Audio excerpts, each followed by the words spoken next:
we'll be back with the other part of Flag Common Duo.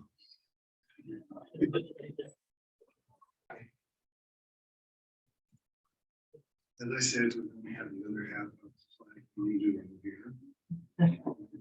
Read it so I don't get it. There you go. Sir Rhoda. I was very confused because the original I got had a different name. Those sort of fun with it a little bit. I've not had the opportunity to hear this when they do storytelling, other than the fact that I got to sit next to her at Christmas dinner. So I got a couple of little stories from that, but nonetheless, rather than my wasting any more time, I'm going to just ask her to come up and tell us a story or two. Thank you.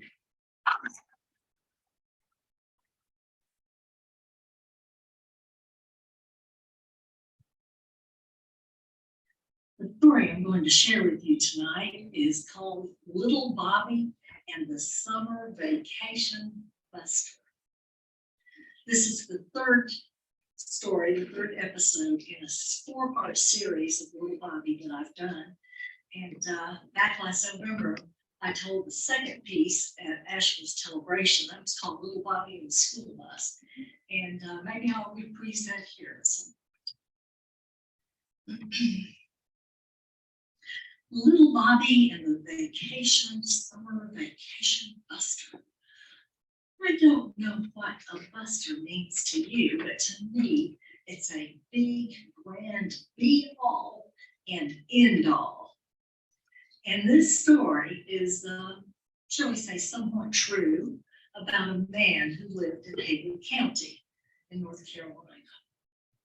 We all called him Little Bobby because he was, shall we say, a little bit short in stature. But he made up for it with his busy mind that was always developing mischief and daring adventures. When we enter this story, he is 11 years old. Now, on this sunny May morning, he was gazing, chin in hand, through the fifth grade windows that arched up above the steam radiators to the 2-foot ceiling. He was not regarding in any way the spelling words the teacher had written on the blackboard. He was instead terribly inspired by the view of the high Balsam Mountains. The Balsam Mountains are between Haywood and Jackson counties. They are high and beautiful. And this was just totally inspiring little Bobby, who loved all growing and living things. Now, little Bobby was small, but he was the leader because he had all the big ideas and he had a vast imagination that put them all into action. And he would use all of these school terms, daydreamed events, to come to life during summer vacation. This would be aided and abetted by his 3 brothers and his 4 first cousins. Now, how much trouble do you think 10 and 11 and 12-year-old boys could get in? 8 of them together. Quite a bit. Little Bobby's extended family lived on about 400 acres on Beaver Dam Mountain. His home was in the gap of the mountain, halfway in Haywood County, halfway in Buncombe, with a view north to Lester Community and Big and Little Sandy Mush Creeks in Madison County. Now, to the south lay the prosperous valley farms of the Smatherses and the Rendos. And 5 miles beyond that, smoked the stinking stacks of Champion Fiber and Paper Company. Well, smells like money, he said. And it did. This was the end of the Great Depression, and jobs with Mama Champion had pulled this community through. Now, little Bobby was up on Beaver Dam Mountain, and the peak to the left of Beaver Dam Mountain was called Bearwaller Mountain. Bearwaller was covered with dense forests and huge stone outcroppings. That was the meeting place for the boys and also their hiding place. Little Bobby put a lot of these daydream plans into action during summer vacation. I want to tell you about a few of them. The boys installed old man Ferguson's nanny goat into new quarters atop the milking shed. And that milking shed was too tall for even an adult goat to get down from by herself. Uncle Doug had a huge dairy farm operation and a big barn with a resident black snake for rodent control. His wife, Eva Jean, she didn't go out to that barn. She didn't like snakes. If she wanted Doug, she would just go out on the front porch and ring that dinner bell and he'd come running. Now, Eva Jean had this huge iron cook stove in her kitchen. And on the side of the stove, there was a big water reservoir soldered on it. And that water would heat up. And Eva Jean would use that for cooking and for cleaning and for bathing. She came home on a Tuesday afternoon from the Ladies Missionary Society meeting to fix supper. She pushed a lug of wood into that huge stove and fired it up. But she heard this strange sloshing sound from the reservoir. She stepped over, lifted the lid, and met the black snake reclining in a warm water bath. Well, the lid went flying. Eva Jean boiled out of the kitchen in a tizzy, screaming her head off. She hit the front porch, banged that dinner bell, and kept a-going. She didn't know where she was a-going. She was a-going. And she stayed gone for 3 days. Now, Reuben Smathers, down in the valley, he was one of the prosperous farm owners that I told you about. He was so proud of his pair of beautifully matched gray draft horses. And one morning he went out to his barn to breed those horses, and lo and behold, somebody had painted their hooves bright blue and striped their manes and tails with orange paint. The horses did not win their customary blue ribbon that year at the county fair. They stayed home and they hung their heads in shame. One of the boys' favorite activities was to hide in the haystacks alongside the road and leap out shouting at groups of little girls passing by, sending them squalling home to their moms. The little girls and moms didn't appreciate this. But I want you to know that little Bobby wasn't completely naughty. He really wasn't. On the positive side of the slate, he sat with his Granny Mamie on the front porch, and they strung and broke green beans on several July mornings. No complaint from him. Granny told him stories about her childhood on the mountain in the olden days when she was growing up, and he loved it. The other thing he loved was the promise of that big pot of fresh green beans and fatbacks simmering on the stove in her kitchen. Now, little Bobby took care of the barn cats. He defended them from the yard dogs, and he made sure they had fresh water and tasty table scraps. He was even seen cuddling them, but he denied that. No, nobody saw him pick the cat. He helped his mother and his siblings stir that big iron pot of thickening apple butter. Ooh, out in the front yard, and that fire was so hot. And little Bobby did many other good deeds.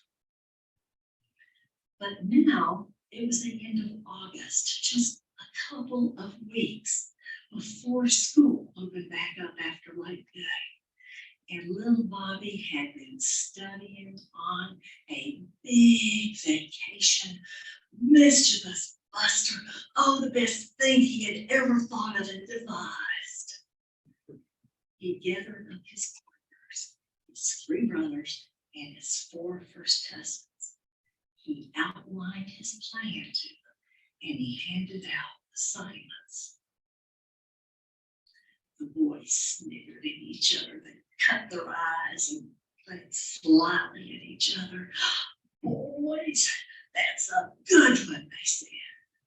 And little Bobby, you've overdone yourself this time, and let's do it.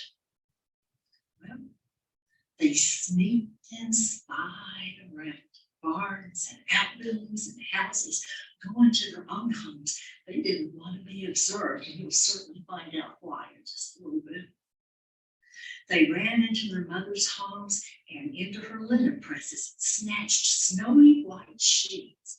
Then they went out to their papa's barns and they found old grain tow sacks that they could use. Their next stop was at the home place of Uncle Berger and Aunt Louise. They weren't home. Berger was down at the mill working over on the 7 to 3 shift, earning him some of that sweet time and a half money. And Eloise was out in the community earning her pin money.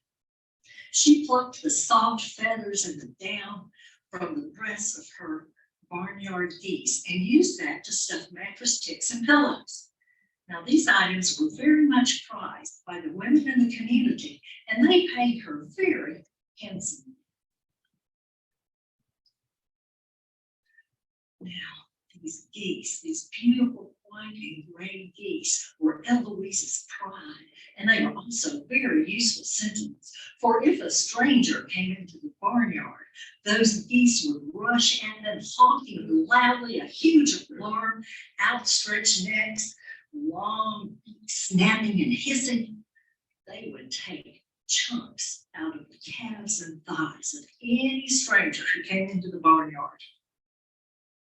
But unfortunately for these geese, today they counted the boys as known entities and friendly people as the boys came in. They very carefully assessed each one of the geese, and then they advanced slowly on them. You can't jump at a goose that will run away or try to bite you.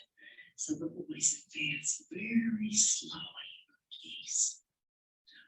One boy, working in pairs, grabbed the long neck of the goose with one hand and with the other clamped the sharp beak close, while his partner tied the flat horny feet together with a rope and compressed the wings. One by one, the geese were thusly disabled and shoved headfirst into those tow sacks. They were honking loudly. They wanted to be free. But oddly enough, when they got into the tow sacks, they struggled silently. As kind of a last-minute thought, little Bobby hooked Uncle Berger's hunting trumpet from a nail on the wall of the barn. Back again they went, very carefully, carrying the geese, hiding behind outbuildings and barns so no one would see them. They reassembled on the pinnacle of Bearwater, on a large flat rock outcropping there. They put the sacks on the ground, put their foot on the neck of the geese, took the sheets, folded them in half, and cut a chunk out of the middle with the pocket knives. Then they pulled the dazed geese from the bags, shoved their heads through that sheet, and untied their legs and unfolded their wings. We'll pause for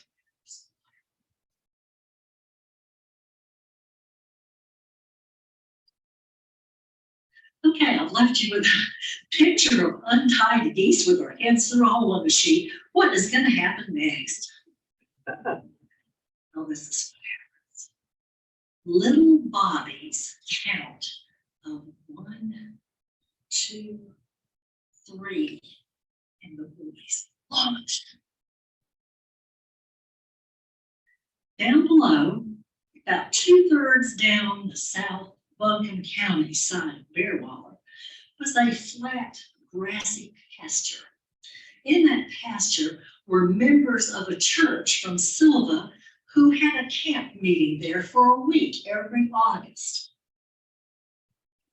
Now, the church members were laboring mightily in prayer, with the exception of one fellow who was kind of sneaking looks at this comely widow woman sitting over here.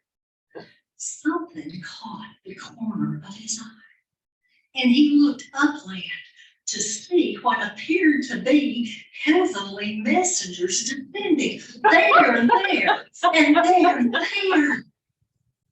Oh, look at them. Glory, oh glory, it's the angels, things are coming. The preacher got up his knees, raised his arms above his head, and screamed as loudly as he could, "Pray, saints, pray, for the final hour has come." Some of the worshipers were standing there awestruck with gaping mouths. The heavenly messengers were speaking in foreign tongues, and they were trying to understand them. Other of the worshipers had fallen on the ground. They were rolling in some kind of ecstasy, shouting. And then others who thought it was the end of days were beginning to confess astounding sins never by human ears. Elder Williams, oh, forgive me for lying in lust with Sister Amanda. Oh, Sister Amanda gasped. Sister Amanda's husband gasped. Brother Elm. Oh, I don't know why I done it. I don't know why I took from the offering plate. The devil was just in me that Sunday. Oh, and she was chimed in, crying out loud, begging forgiveness. What a scene! What a scene!